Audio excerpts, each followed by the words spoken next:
माझं नाव प्रवीण समाधान लबडे.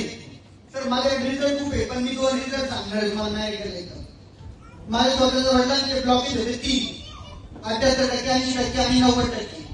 पहिलं ब्लॉकेज 12 दिवसात भरून काढलं. 2 ऑपरेशन सांगितलं. एका ऑपरेशन मध्ये क्लिअर झालं. 80 आणि 90% असं करावं लागले इमर्जन्सी. सर दुसरा रिझल्ट असा आहे, बारलामध्ये सप्लिमेंट दिले आपले.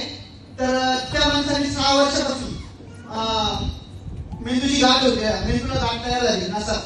तर ती गाठ विरघळतच नव्हती आणि रिझल्ट असा होता भाऊ का डॉक्टरांनी सांगितलं होतं त्यांचं ऑपरेशन करूपर्यंतची गॅरंटी येणार नाही, कदाचित तुम्ही कोमात पण राहू शकता असं सांगितलं होतं. सर तो माणूस दररोज 2 साबणासारखे एक होमिओपॅथिक टॅबलेट येतात, कंटिन्यू 7 टॅबलेट येतात 1 डे.